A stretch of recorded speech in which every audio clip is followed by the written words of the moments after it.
So one of the biggest things that you see in society that we tend to not look at as much as we need to is how do we include diversity, equality, and inclusion.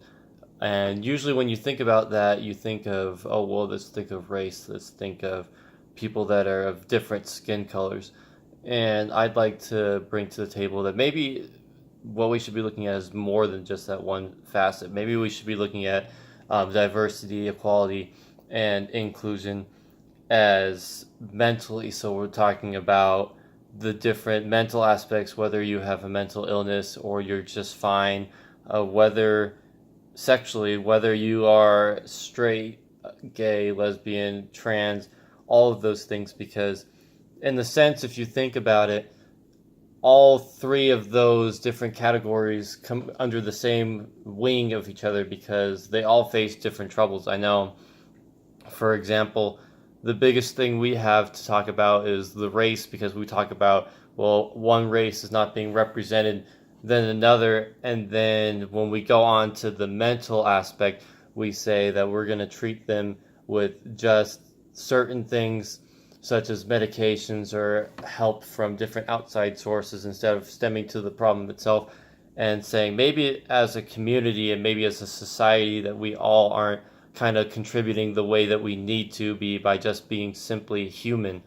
Um, One of the things that I'd like to bring up that's prevalent in today's society is the sexual part, because we talked so much about the racial part that I don't think the sexually and the mentally diverse that we have today in the world is what it really needs to be at. And I think the major problem we have is we don't think for some reason that if someone differs sexually from our orientation, that it makes it okay. And it could be for a number of reasons. It may be politically. We may think that because it's not a worldwide accepted practice, that it's still sort of taboo, and that for that reason, people that are gay or otherwise should be outcasted. And I don't think that should be a well known practice or that it should be even practiced anywhere. Because if we think just because someone chooses to like someone else differently than what we would think, that's kind of wrong because, we get to all these sad situations. Like I know a friend I have in England, she's transgender, and one of the things that she talks about is how her family won't even like call her by the name that she wants to be called, and that's kind of sickening to me because usually you would think that when you kind of sign yourself up to become a parent, that you would accept all the responsibilities that come with it, and that your parenting isn't 100% accurate. You're not going to teach your kid one thing and they're going to just do it, because that's the great thing about being human, is that in our minds, as we grow, we become to get our own diverse opinions and stuff. And the notion that if you want to change your gender or your sexuality and whatnot, and your parents disown you over it, is disheartening. And I mean, in her case, she's like an exceptional person. She wants to go and make sure that everyone around her is educated. And I think that we sometimes think that because someone is gay or queer or whatnot, that it makes them less of a person, that for some reason something's wrong in their head. When the reality is, you look at instances such as The Imitation Game, the movie, and you realize that the guy that came up with the code to kind of help win the war for the Enigma he was gay. He practiced in gay practices, and he had to get chemically castrated and ended up committing suicide. But he was one of the most brilliant minds of that generation, and just because he chose to differ sexually from us, we outcasted him. And I think if we want to move in the direction of having a diverse world where everyone's equal and included in all of our practices, we need to begin to understand that it doesn't matter what a person thinks or the skin tone or what is their choices that they're making for their lifestyle. The thing should be, what are they doing with their life? That way you could say it doesn't matter if you're black or have a mental disorder or anything. Like if you differ in any race, mental aspect, or sexual aspect, it doesn't matter. It shouldn't matter. What should be the big focus for us moving forward is how are those people, or how are all of us different in the way we act, in the way we speak, in the way we learn, more than, oh, how is this one demographic being in school compared to another. It doesn't matter. The matter should be at hand that everybody, regardless of whatever titles they're given, should be given the same responsibilities, the same rights, and the same chances to improve that everyone else should.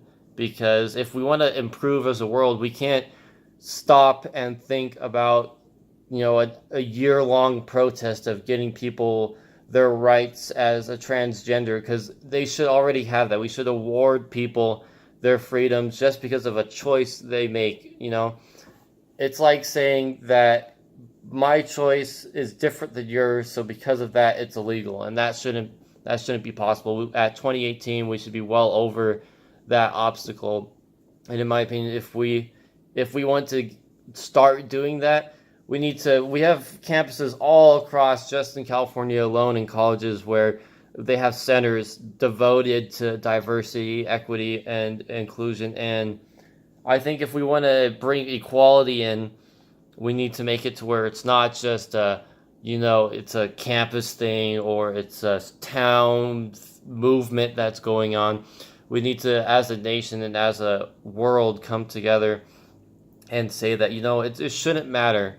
If your religion says that a gay person isn't to be accepted, well, then you might need to start looking at, are you understanding your religion right? And if that's the case, you don't have to, just because your religion says it doesn't mean you have to actively go out and punish people that are different than you. You can just be yourself. Just because someone differs opinion that sits next to you doesn't mean you have to criticize them or whatnot. That's the great thing about being human, is that we all will have different aspects and different ideologies and stuff like that. And the thing that we need to do to move forward and be successful is acknowledge it and just move past that. Sure, it doesn't matter if you're different than me sexually or mentally.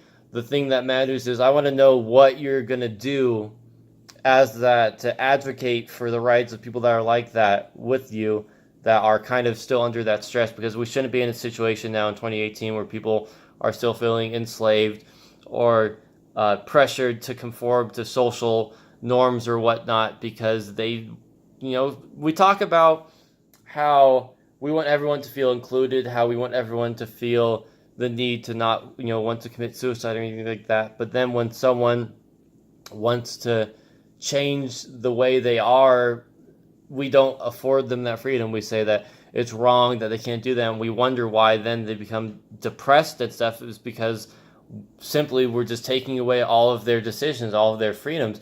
And if we want to progress as a society and the world in itself, we need to understand that it doesn't matter what race someone is, what their sexual orientation is, and what's going on in their head. What matters is how can we help everybody, regardless of all of those aspects, into becoming successful, into going into society and helping one another out. Because when we can look at someone regardless of their skin color and anything else, we're going to become a better society, and we're going to become a much more engaged and empowered society.